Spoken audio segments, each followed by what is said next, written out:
This is Our Rough Draft, a podcast, real talk for real relationships. Welcome to Our Rough Draft, where we share real stories from marriage, work, life, and the adventures along the way. We'll laugh, maybe get real, and hopefully help you spark some new conversations in your own life. I'm Denise, the wild, emotional one who loves words and big ideas. And I'm Tim. I'm the practical level one who fixes what she dreams of. And this is Our Rough Draft, where we share the stories we're still living. Hi, honey. Hi. Welcome to Our Rough Draft. Welcome to Our Rough Draft. Today, we are going to talk about some middle life stuff. I know. Wait, this means that I'm only at the middle of my life? You are. I'm way too tired and broken for that. No, you're fine. You're all good. But before we jump in, let's talk a little bit about your week so far. Week's been good. It's the in-between week between old job and new job. So just enjoying the time off, working on various projects, doing a lot of painting. A lot of painting. Do you like to paint? Like the outcome of painting. I'm not sure that I like painting. Like the prep, I think, bores me. Yeah. As it does you. It does. So I skip it. When you do it. Yeah, I skip it when I If paint. you do it. You are really good at it. Thank you. Your attention to detail and your specificity is really excellent. So Tim built me a bench for the new side yard situation, and it's now built and paint is being applied. First coat's going on. Yeah. And you fixed the door. Yep. Doors in progress.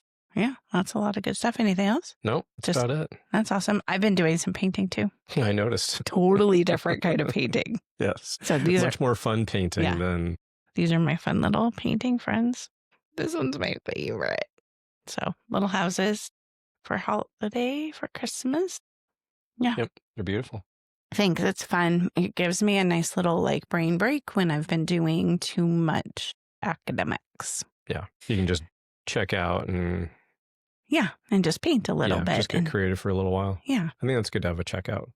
Yeah. Because I've been doing a lot. This week I delivered my Cycle Zero research is done and written about and reflected on and sent in. So we'll start. Yay. Yeah. Yay. Super yay. And then I will start Cycle 1 next semester, which I know nobody knows what any of that means. Either do we, as people going through it. It's just, it's an interesting concept. So in our program, they say to trust the process. And that is a really hard concept for me because I don't trust easily. And I am a big picture systems thinker. And so I can see where the process is broken. And I've come up with new vernacular for it. What's So that? instead of trusting the process, we are holding it loosely. So you're still following the process. You're still going through it, but like you're not going to be like tied to where it's at, which to me feels different. It's probably semantics, but I can get behind that more than I can get through like just trust us, it'll be fine. Yeah. Yeah.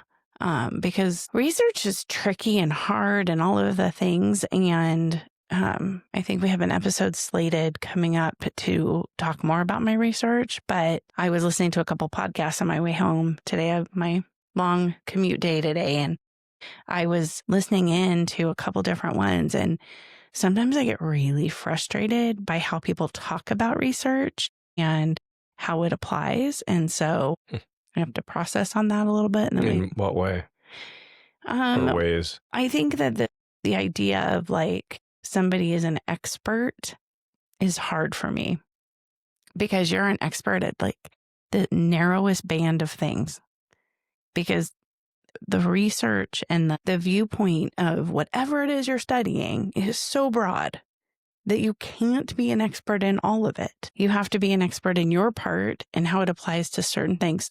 Granted, there are generalizations that can come and all of that, and you can think it all through, but at the same time, there's generalizations that also won't extrapolate from it.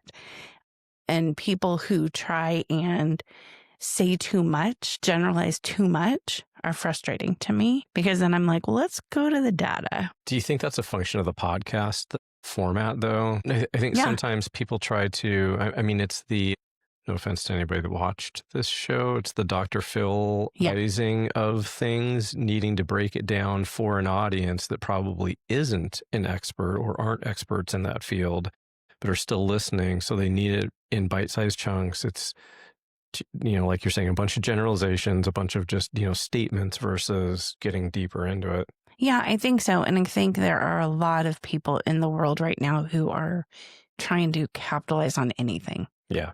And so they want to say the next great thing so that they're the ones that people follow and to get all that information out there. And yeah, I think know your limits. I think that's just kind of my takeaway from today. Interesting. Because my research is super narrow, right? And I think this is not the research episode, but I'm just going to keep talking about it. There's this whole concept of like the research that is done around getting new drugs on the market. There are double-blind studies and all of this and the placebo and the active agent and all of that. That is not social sciences research. Our research is sometimes on 4 people or a classroom, and you learn something about that so you can impact that, which then might generalize to a couple other classrooms, but it might not. And doing that kind of research is important because it figures out how you can be more effective, both either as a college professor or a K-12 teacher, and you can change and grow in your process versus this is the new way to do something. Yeah, I think it's an interesting point of, you can't infer or you can't extrapolate from that small group. If you're researching with 4 people, and I think what supports that is political polls. Yeah. When you think about political polls and the size of the survey is like 2,000 people, right, and we show that this candidate's going to win by X points. Like, you just surveyed 2,000 people out of millions and millions of people. What makes you think that that trend will hold across that broader audience? So you're putting all this information out there based on that research with that small group, and then it turns out to be more often than not wrong. Yeah, because you're often getting like the wrong sample. Right. So it's 2,000 of the wrong people. Right. The ones who would answer the phone. Right. Yeah. And the math says you can extrapolate, but the good thinking says no, you really can't. Yeah. So what I was listening to today, and it ties into what we're going to talk about today, but it was this. Thank God something finally does, because we're far afield at this point, which is fine, but it wasn't what we intended. Real talk for real relationships. But it was this old guy, gerontologist, who studies old people with the idea of like, when you get to 80, 90, 100 years old, what do you regret? And so how can you change your life earlier so that you don't have those same regrets that these 80, 90, 100-year-old people have, which I think is great, right? Like, if there's a secret sauce of what not to regret, that's awesome. But his research was on those old people in assisted living places that they could afford who had lived to 80, 90, 100 years old, right? They probably aren't homeless, living with other family, living paycheck to paycheck, like, you know, Medicare, all of that, which would be a different sample than what he engaged with. His research is fine and great, and it works, and we can take it and we can look at it and be like, oh, I don't want to regret this thing, blah, blah, blah. But it doesn't speak for all 80, 90, and 100-year-olds, right? It's just different. And we have to stop talking about things like we've got it all figured out, because we each have agency in our lives, and it isn't all figured out. Well, and I think in those research studies, I think one thing that's lacking typically is any kind of focus on the group that you researched. Right. And I know in scientific journals, there's a whole lot of, here's the entire chapters, backstory. yeah. Right. Yeah. But in a lot of that social science research, or some of the stuff that you're talking about, the more recent types of social science research, it is a little bit more designed to be flashy or designed to be those bite-sized chunks. And so we're talking to a group of people, but we're not really going to give you a ton of background on that group of people so that you can decide, does this apply to me? Because if you go out and survey a bunch of, middle-aged white guys that just lost their job at Starbucks and are going to go work at Albertsons, then cool, it applies directly to me. But if you're talking about an entirely different group and trying to extrapolate from that and say that it applies more broadly, it may or may not. And I want the ability to look at who that group is, what they represent, and then I can make my decision about, is this stuff important to me, or is it impactful to me, or will it impact my life? Well, and it's that, I think, the 24-hour news cycle is we're just going to read the highlights. Right. Yeah. Versus let's go deeper into it and find out what they're really talking about here. Yeah. And what we're trying to do is you do research so somebody else can build on it. And somebody else can build on it. And you're building a tower that then the tower extrapolates versus one person getting it all right. That's not just, it doesn't work like that. Yeah. So anyway. But so that made me want to talk to you about regrets. I know. Are you having regrets? Is this a more personal conversation than should be on the podcast? Should I know something? No, honey. I'm just wondering, right? I wanted to just kind of talk about living in this middle part of our life where I think we're supposed to have it figured out. We don't have it figured out, right? Some people, I think they have it figured out, but we don't have it figured out and we're still figuring it out. And whatever it is. Right. And I think it's important to also stop where you are and look back and say, anything we want to do differently? Do we have any shifts we need to make? Anything like that? Obviously, we moved to Arizona. That was a shift. I don't think we talked about it a whole bunch. That's a theme in our relationship, but we just kind of went for it. Yeah. I don't regret that at all. But we also keep talking in these episodes. We keep alluding to all the different moves we've made. And so I think that would be important to kind of capture why we moved. Because I think if I know you well enough, one of those moves is a regret spot for you. Yeah. I don't know. I mean, when I think about the term regret, I think it implies there's a lot of definitions of the word regret, and that would be something interesting to study. What does regret mean to people? And I think in my case, it's hard to look back and say, I would have done anything different, because I believe your current state is a result of your past, right? Your past choices, your past decisions, the way that you've lived your life, whatever it is, has led you to that particular place. And the place that we're in right now, I kind of like. Yeah. And I don't know, of the millions of ways that our stories could have turned out, if I could go back in time and erase a regret, would I? And what would that do to my future self? I mean, this is super theoretical, right? And existential, but all by way of saying, yeah, I think I regret the move or regret the decision to move, but I wouldn't change it at this point. Yeah, that's fair. And I think you can have a regret and want to own it and not feel the need to go back and change it. Well, and learn, I think what I take away from it, so the situation you're referring to is our move to Wenatchee. Yeah. So that was initiated because I felt like I couldn't survive on the west side of Washington State. Traffic, pace of life, coming back from the deployment, it just was too much for me. And I was looking for a way to slow down, simplify. And this just felt like a good way to do that.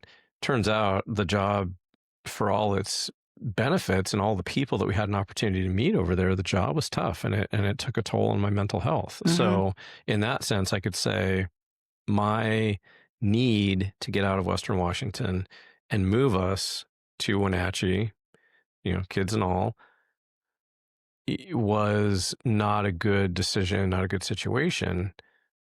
But again, I don't think it is. I think I would have made a different decision maybe about the job. I think I would have made a different decision about what am I really trying to do here? And is there a different way of doing it rather than uprooting our lives? And that would have been a reflection in that particular moment. Yeah. For that particular situation. So is there a better word to use? than regret about what I'm trying to get at? No, I mean, I think to your point, I think it works in this situation because I think you can say I regret it without without wanting to go back and change it. I think the general tone when people hear the word regret is you would go back and do the opposite if you could. Interesting. So earlier when I was listening to that gerontologist, he was saying that these 80, 90, and 100-year-old people, one of the things that they're like sage advice from the beyond. Or almost beyond. Yeah. Is don't worry so much in life. Like people will say, gosh, I wasted 3 months of my life or a year of my life worrying about things. And so then that becomes a regret, like to worry too much about things. Yeah. Again, you can't, I think that's an important piece of that. Like, can we learn from maybe what feels like maybe a misstep, a regret, and rather than wanting to wish it away, just make better next steps? Yeah. I think in all of that, like even talking about it now and looking back in that situation, I'm not even sure I regret the move.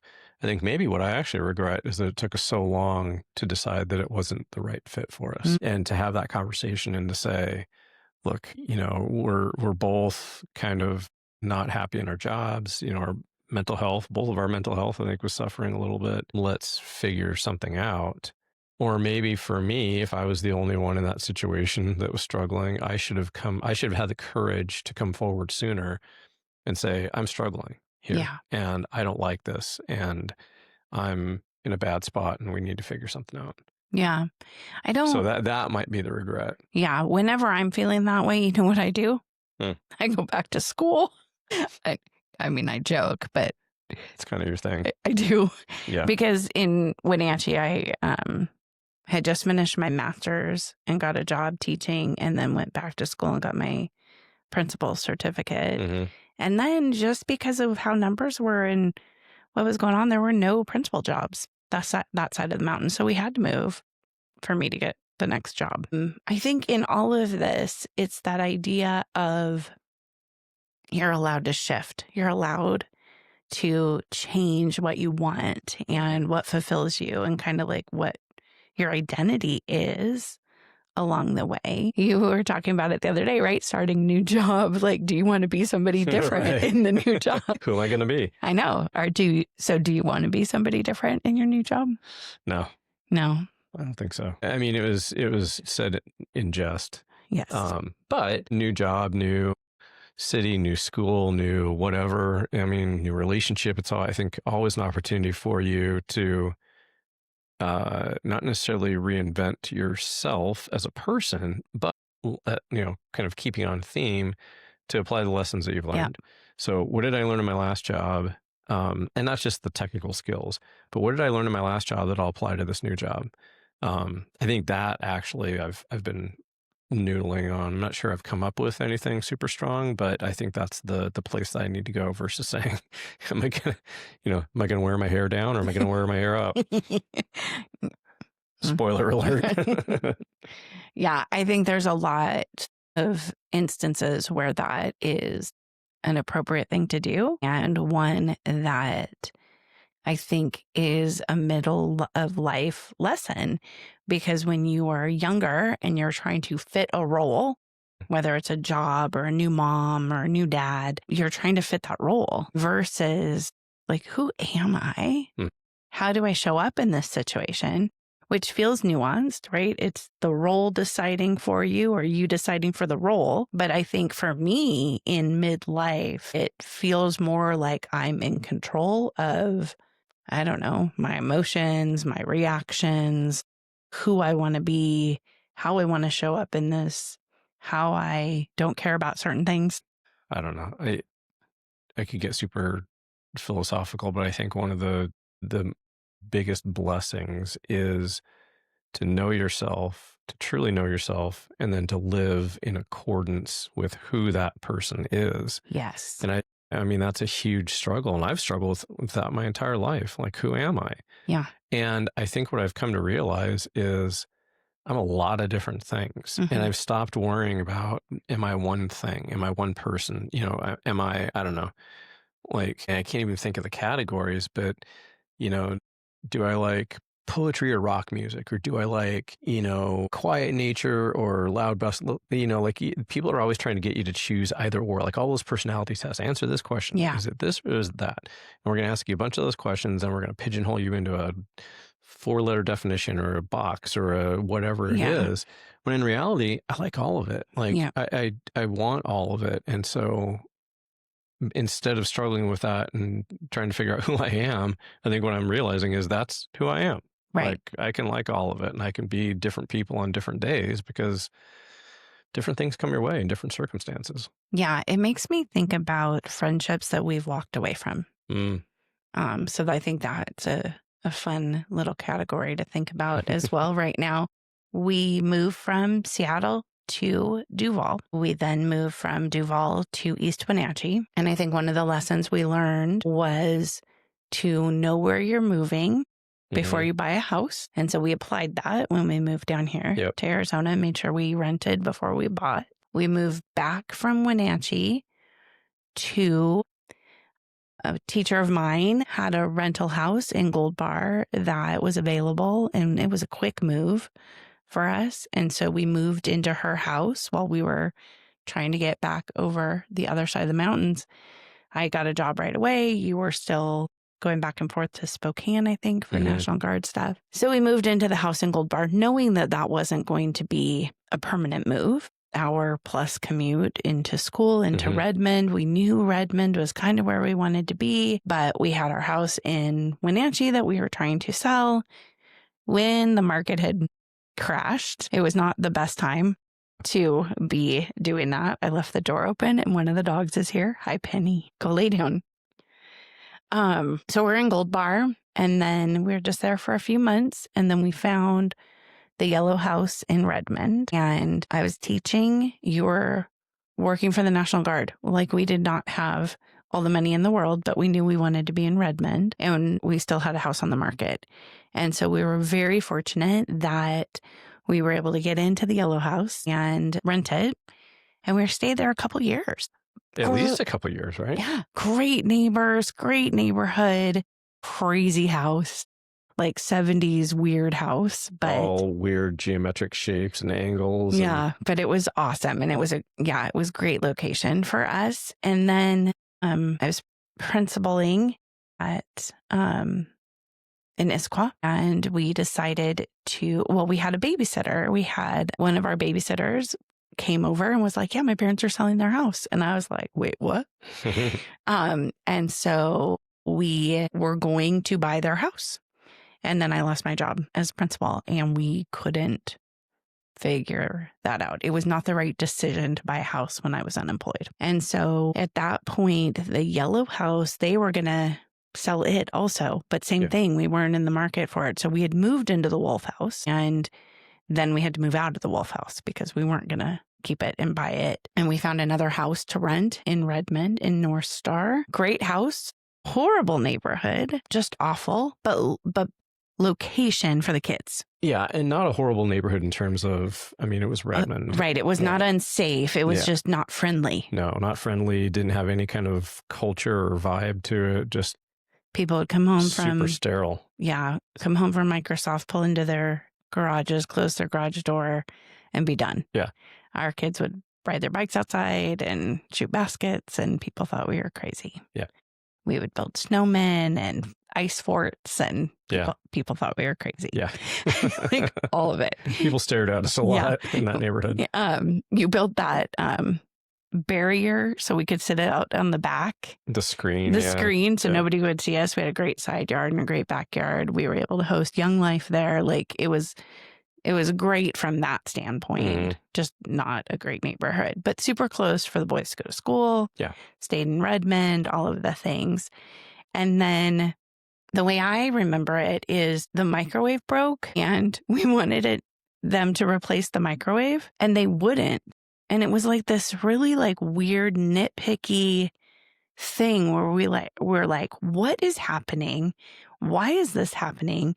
We hate renting. It's ridiculous. We're out of here. That was it. Do you remember it that way? I honestly don't remember the circumstances. So if you say that's what it was, I do remember the microwave being broken and it being a little bit of a challenging situation. And I also remember that the landlord in that particular house had hired a rental agency or management agency. And the landlord wasn't even in the States. Right. And so there was a ton of back and forth. Like you couldn't get anything fixed quickly. You had they had to reach out to the landlord, different time zones, opposite time zones. And so any decision took forever. And all that back and forth was just too challenging. Like it wasn't worth it. It was a mess. I even think back, remember the neighbor called the police on us? Because of the Young Life? Yeah. So it was one of the first times we were hosting the Young Life group, and we had been hosting them for a while. So if you don't know, Young Life kids come to your house and they leave their shoes on your porch and they come inside. There's lots of cars in the neighborhood. And they dance and they pray and they have a great time. They eat and then they leave and all is well in life. You sometimes listen in because there's so much joy in the room, and sometimes you go out to dinner. Yeah. But I think it was one night, and it was probably the middle school group that we were hosting. Maybe it was probably the high school group because their cars were there, and they were singing and dancing and doing a skit. I think Young Life's made for TikTok, but anyway, I digress. And it was breaking up, and they called the police that it was a noise ordinance. It was 9:00, and the police officers in Redmond get there and they know all the kids, and they're like, hey, right? It's such a small community. They're like, I cannot believe your neighbors called us on you. And I was like, right. So that, it was just a weird neighborhood. So then I was just looking, I was like, what do we do now? And I was looking in Woodinville because I was now the principal in Hollywood Hill. Mm-hmm. And so my radius was smaller. Cooper was a senior finishing up. I knew the rules, they would have to keep him. And so he could still graduate from Redmond High School, but we could be in a better place, closer to all of my stuff. And so found this great house, and we moved into it to realize that one of my teachers lived next door. So I had to clear it with her. Is it okay that we live here? And she was good with it. But then COVID came. Mm-hmm. And it was such a gift, such a blessing to be in that Woodinville house for COVID. Yeah. Because the neighborhood, the house was amazing. The backyard was fabulous. But it was also walkable, and people were out and would wave. Yeah. And it was just so good. Yeah. I just can't imagine if we had been at that North Star house for COVID. It would have felt hard and cramped and just weird. And so that was just such a good blessing. Yeah. I mean, I think the interesting thing about both those houses is they're fairly big. Yeah. And I think to your point, it would have felt claustrophobic in North Star because the yard was much smaller, but the neighborhood just felt claustrophobic. Yeah. I don't know what it was like. It was just weird. The streets were more narrow. Yeah, but it was you don't, nobody goes out and walks. Nobody goes for walks. Nobody goes and socializes. Nobody, it was just this very weird neighborhood, to your point, that caused it to feel that way. Yeah. So I said all of that to set up the history. Yeah. Just the idea of our friendships over time too. And so we left the Woodinville house and moved down here, and we moved into Lakewood, which is a nice little neighborhood a couple miles from here. Great, walkable, all of the things to determine that, yes, this was the area of Phoenix we wanted to be. And then we started looking for a house. And it was finally, however many years later this is, where we felt like it was comfortable to buy again. 11 years. Wow. So rented for 11 years. Mm-hmm. That was a lot. Yep. Yeah. But I think we found the right place. Yeah, entirely. Where we are supposed to be now. And so that feels good. So that's all the backstory to say we were unsettled for 11 years. Mm-hmm. And I don't know if people around us knew that we were as unsettled as we felt. People meaning just friends? Yeah. Friends, acquaintances, people at work. Yeah. It was hard. It was. I think that, yeah, that's a lot in 11 years. And especially for somebody like you that lived in the same house growing up your entire life, Yeah. practically. Yeah. So, Since I was 4. yeah, and like that amount of stability, I think was something that we both valued or strove for. Yeah.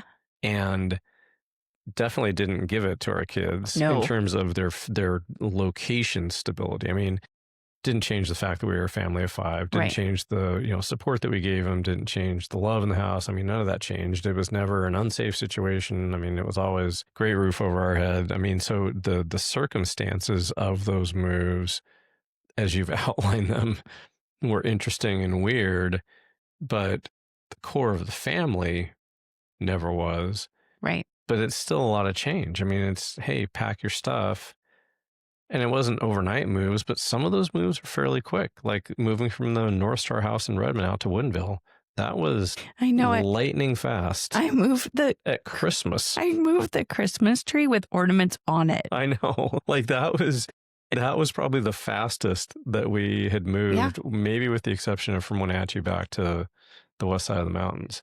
Yeah. And so I say that because I think that our friendships have kind of paralleled that unsettledness, and the people who could understand it and not push on where we were already like weak spots got to stay. And people who pushed on those weak spots, or some people who jumped on the weak spots to expose them, didn't. And I think that's where I look back and I go, whew, how were we friends with people who didn't have our best interests in mind? I don't think you can always see it. I know. I think it's a difficult thing to see because you're just friends with them. Yeah. And I think it's not until something becomes challenging, maybe, or circumstances are challenging, that you see the true colors. And so if you don't ever get to that point, it's easy to assume they've got your back, and maybe they really don't. Yeah, because it's also not cheap to move that many times. Right. And so I always felt like we were on this edge of like, can we afford what we're doing? And you have friendships that are based on kind of in that, like when you're in your 30s and 40s, around let's go out, or let's get together and do this thing that costs money. And there was this time where I felt like every invitation I got was to go to somebody's house to buy something, right? No, like, I don't know, we call them Tupperware parties, but they weren't Tupperware parties. Yeah. It was Pampered Chef and leggings and purses and clothes. But that was the only way people got together. And I think it was because people are busy, right? Raising kids, being married, working. And so you want to do that fun thing. And so that's what you're going to do, and invite people over to do it with you, versus let's just sit here together and watch a show, because you're never just watching a show, right? You're off at the ball field or wherever. Yeah. So I just think about that and how our, like, I think unease and unrest and these friendships alongside of it, when we were moving back here from Wenatchee, there were people in our life who I thought would always be in our life, and they quickly went away. I can think of a situation where it was a choice on our part. Oh, tell me. I think that when we were just dating and hadn't yet had kids, we were with a group of people that was kind of in the same boat. Most of them were married, a few of them had young kids, but just kind of starting out. So similar ages, similar situations. And I think that as those different families, including ours, developed in different circumstances and situations that went along with all of those different groups, it became apparent that it just wasn't a supportive group for us. And to your point, like, there was a lot of pressure we want to go do this thing, and it's going to cost, whatever amount of money. We're going to go to Whistler. We're going to go here. We're going to go there, all of these different things. And it felt weird. It felt like pure pressure to be in the group. You had to spend the money. You had to go on the trips. You had to buy the things. It was just a weird situation to be in. And finally decided, like, we don't actually like these people enough to continue to try to keep up. It definitely felt like trying to keep up. Yeah. And they weren't, to your point, super supportive of different circumstances. So it wasn't like there just wasn't anything in it. And so I think that was a much more conscious decision on our part to say, we need to distance ourselves from this group of people because it's just not mentally healthy. And so I think that we made that decision at kind of the same time we moved to Wenatchee. Mm-hmm. And then we like stayed parallel in communication with them while we were in Wenatchee because it didn't take much. Mm-hmm. But then when we moved back to Seattle, that was when it was like, yeah, this isn't going to work out. We're not going to get together for dinners. We did it occasionally, but that was hard because like they're Thatcher's godparents, but we've gone our own separate ways. Yeah. And I think that, I struggled with it a little bit for a while. I kind of have separation guilt. I mean, you know this about me. Like when we moved to Arizona, I wanted to make sure that the people at the Mexican restaurant knew that we were moving so that they didn't feel like we just walked away from them, or, you know, like the podcast team at ASU, because we're now doing it from home. Like I feel that way. And so it's not necessarily that I need to stay in this situation, but I definitely want to tie up loose ends before I move on. And I think so. I felt a certain amount of guilt about that, but then, you know, kind of I quickly came to realize like that was unfounded guilt. Things just happen. Well, people are at different points in their lives, and relationships change, and there's like, you shouldn't have guilt about the fact that you're in a different place than this other group of people. Right. And I think it's that for a season or a lifetime, right? Like we had a great time with them. For sure, yeah. When we had a great time with them. Yeah. It was fantastic. And I remember when they had their first daughter, little Goldbug, it was awesome. Yeah. And then it was over. Yeah. And it's okay. Yeah. What I find so interesting about that, though, is I don't believe in coincidence. Like, I think it is a message from God when somebody's put on my path. I'm like, I was supposed to see you today. It's fascinating to me that we have never just run into anybody from that group. Yeah. Like, that says something to me. Like, you are not in the same circles. Your paths do not cross again. And it's okay. Yeah. And it was lovely for a time, and now it is over. Yeah. I mean, I think you get, hopefully, you know, both groups get something out of it. And because to your point, it's a point in time, it's that stage in life, and then things change and you go different ways. Yeah. And then I think about like the friendships that we made in Redmond and how some of them were, again, for a season as the boys were certain ages, and then some that have stuck, and how we have like doubled down on those and made sure that those are our people from here on out as far as we can go. And hopefully that those continue to reinvent themselves over the different times and spaces and all of that. Yeah. Yeah. And I think it's interesting because I think when I think about one couple in particular, it was because we were in similar circumstances, like kid sports, right? But I think obviously now kid sports are done. And the beauty of that relationship, the thing that I'm eternally grateful for, is the fact that that relationship has continued. Yeah. Because I was scared when, you know, kid sports ended, like, is this going to be the end of this relationship? And it hasn't been. And thank God it hasn't, because they're just incredible people. Yeah. And so I love the fact that it feels like a very authentic relationship, that regardless of the circumstances each of the families find themselves in, the relationship can still blossom and flourish, and the conversations can still be there. And like, you know, that there's a solid foundation to that relationship that's not just built on seeing each other on a baseball field, right? You know, every weekend or whatever. And I think the other friendships that have kind of stood the test of time are the people that we've worked with. So we've talked endlessly about Bauer, but I think most recently is you leaving Starbucks and the people who have shown up for that exit. And I think about my teachers, right? The ones who I really connected with. One of them was in town this week and we got to see her. And those personal connections mean so much. It was like they transcended hierarchy. They transcended, we were just together for a moment of time, and yet we're now connected. And I love those because you experience some of the same stuff at the same time, and somehow something sticks and it clicks and that becomes your person. Yeah, I think that's really cool. Yeah, agreed. I love that. Yeah. I think your farewell from Starbucks, you were telling me that people showed up for this. What do you guys call it? Coffee tasting. Oh, yeah. Coffee tasting. But when you're like, well, Amber was there. And I was like, of course Amber was there. Amber has been there for like all of the big and small moments. And that's been really cool. Yeah. So Agreed. Yeah. It's just neat to have those kinds of people. It is. In your life. Even when you shift and do things differently, how do you find those people in the new phases of your life? Right? I have a couple of them at ASU now that are a part of it. Yeah. So within that, how do we stay connected in all of that, right? There's been all these shifts and these moves, and like moving is hard and stressful, changing jobs, losing jobs, having kids leave, like all of that is big stuff with friends changing. And here we are at 25 years married. What do you think that's about? How do we do it? Good Lord. Are you going to tell me we're not doing it anymore? I've picked this time to let you know.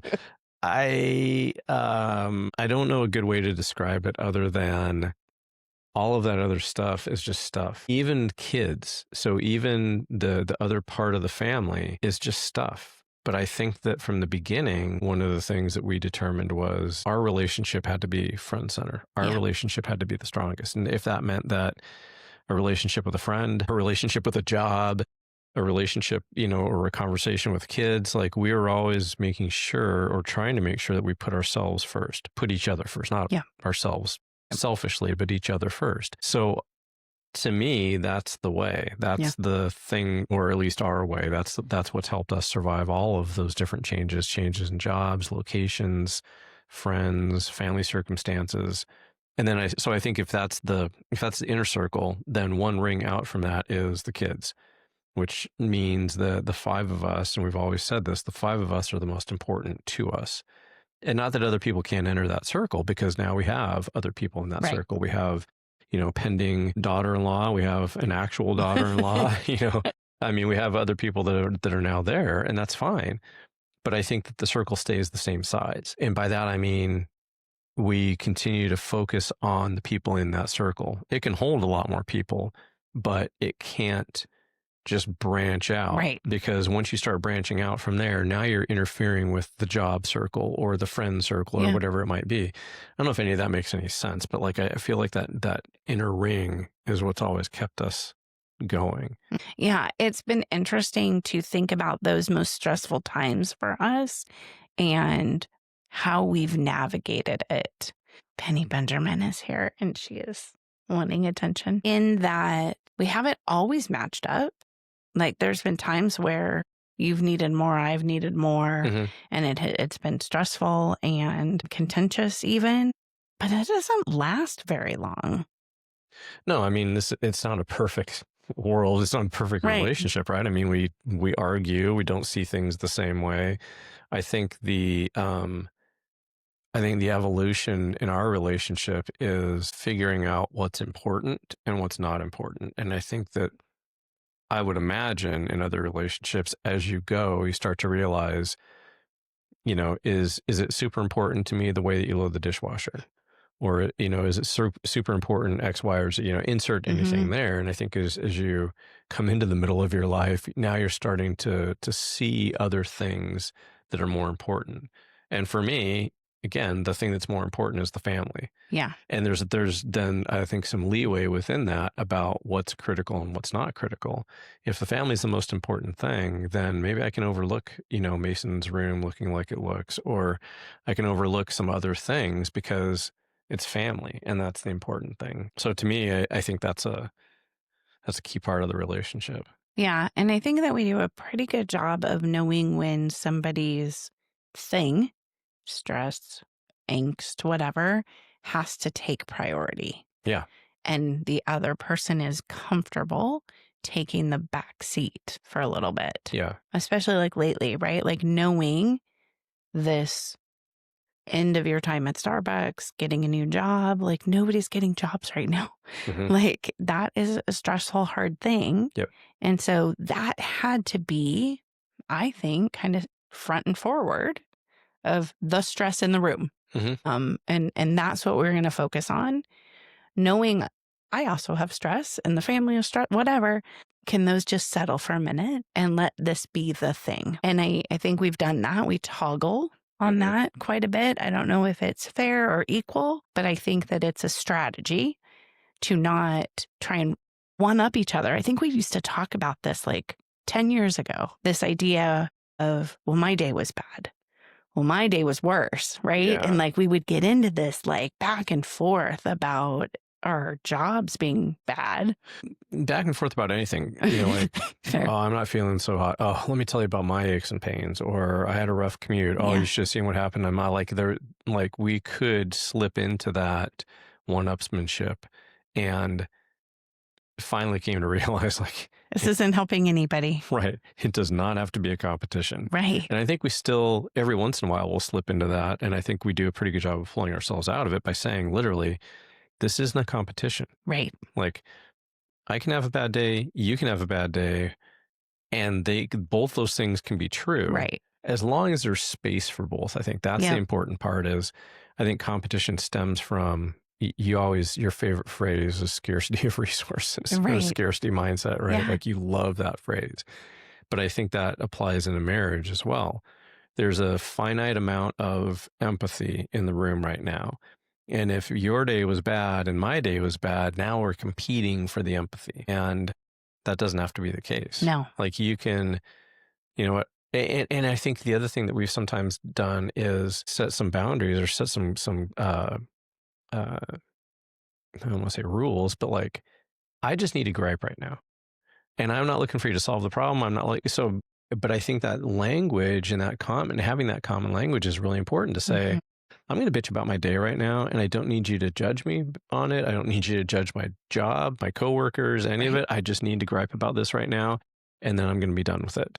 And then if you need to do the same, then I'm going to shut up and listen for that, period of time, and then we both have it out, and let's sit down and watch a show or cook dinner or whatever. So but I think without that agreement, that subconscious agreement, or that conscious agreement that this is how we're going to do this thing, then it can be one-upsmanship, and it can be that scarcity mindset. I think it's easy to slip into that, but you have to kind of consciously pull yourself back out of that. And I think that's what we've done. Yeah. And I think that also applies to kind of our friendships that have held, that we can be authentic with them too. Anybody who expects us to put something on or show up a certain way, it doesn't last, because I don't know, maybe other people don't have this, but I don't have the energy for that. No. Like I don't have the energy to fake it. No. I will be authentic with you. I will sit with you. I will do the things. I will be at the hospital with you when you have something going wrong. But if you need me to show up and like just blow smoke up your ass, like I'm not the person for it. Yeah. And so those friendships have kind of gone by the wayside as we've developed our skills. Yeah. Yeah. I think that's a really important point. I don't think it's that we've always been perfect and everybody else has fallen by the wayside. I think that's a great point about developing your own skills, developing as a person, as an adult, figuring out what you want, what you need. I think those are valid reasons for why relationships change. Yeah. It doesn't have to be the other person's fault. And there's no fault. Like it's not bad or good. It just is what it is. But it's, here's what I need now as an adult in my 30s, 40s, 50s, whatever it might be. And if that's changed and the nature of the relationship is no longer providing that, then maybe it's time to walk away. And fortunately, with the people that we love and cherish the most, things have been able to continue because we're foundationally getting the right things out of those relationships. Hopefully both groups are. Yeah. And I think about a couple of people who I have forged pretty deep relationships with who their lives have changed, whether it is through loss of a spouse or divorce. And they know they can always show up as who they are. And I think that is why sometimes those relationships thrive, is because it is a safe place to just be. Yeah. And not have to put something on. Yeah. Which I think is really important. And I know that's an important element for me in all relationships. I was thinking about something you just said about the skill set I love that we have like had these shortcuts and ways that we interact with each other. But the one I was thinking about is you used it the other day. I did not want to go to my Saturday class. And as I was walking out the door, you're like, have a good time. Yeah. Bye. Like, don't put the pressure on me to have a good time. Right, yeah. Like, just say goodbye. Yeah. And you caught yourself, because that would have set me off. Like, Yep. I was just so on the edge. I was like, I don't have a good time. Yeah, it's pretty interesting. Learned that one pretty early on, I feel like. Yeah. Yeah. So we've talked about how identity changes, shared how the house situation has changed. We've now been here. It'll be 3 years. In March. How do you think having the stability of knowing where we're going to be changes how we approach things right now? I think two things. I think a lot of things. I think that my need for stability is not a physical thing anymore. And Oh. yeah, big revelation, right? Yeah. Because I think for so long, I had perceived our moves as a lack of stability, and I felt a certain way about it, and not a good way. I know. And I think I've come to realize that being in this house that we've now bought and we're rooted here in Phoenix doesn't have to be a physical place. Like it's about the stability of the relationship. It's about the stability of the family, and that family can be a family anywhere. And I can't foresee a time when our kids are going to move back home. Like they're off now, and we're no longer 5 under one roof. We're now still 5, but again, that physical proximity doesn't have to determine how stable you are. So I think that's one piece. I think the other piece is maybe feeling a bit more physically grounded. So I won't call it stable, but like physically grounded in one spot reduces some of the sense of urgency. Like we have a lot of big dreams and hopes for this house and big things that we want to do. Doesn't have to be tomorrow. Right. And can't be tomorrow. So that's good, because like we don't have hundreds of thousands of dollars to do all these different things that we'd love to do. And maybe they happen, maybe they don't. But knowing that we'll be here and we can look at that same bathroom for a while and be like, now's the time that we want to get to that. Yeah. But I don't know that we've had that and the freedom to make those choices, because it's our house, not somebody else's house. Right. So you can maybe customize your physical environment a little bit more. Yeah. And I think to not have it be overwhelming and be the only thing we do, right? We still want to travel. We still want to do the things. Like it's a spot. Yep. And I love that our people come to Arizona when it is this time of year and beautiful. And we bought this house on purpose, that there's basically 2 masters so people can come and be comfortable here. For me, I love that our room is on the first floor because my knees are crazy bad. And I love that I don't have to come upstairs every day. I think it's a nice kind of like base. We talk about with the boys that they didn't always have that because we moved around so much, but they did have it with my mom and dad's house, and we still get to go there.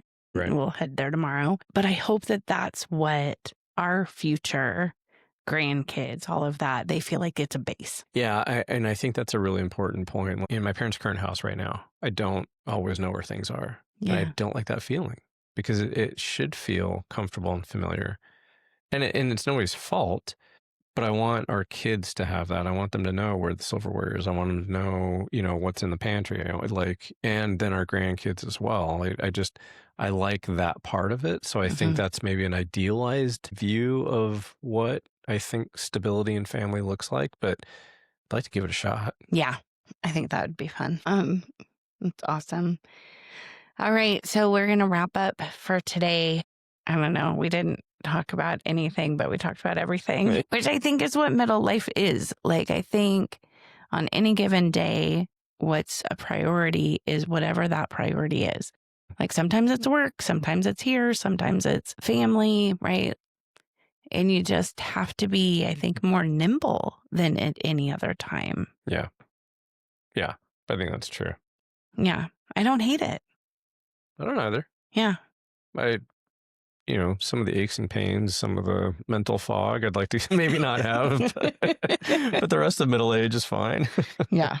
Yeah. I think having some things that are important to us that we keep doing are great. And then as we continue to evolve and change and find new things that we like, I think we have the opportunity to do that as well. And apparently we also need to feed the dogs because they're here looking at us. All right. Well, thanks for joining us for the most random episode that we've probably had yet. So is now after Thanksgiving. If you are listening to this, I hope you had a great holiday and we will see you back here soon.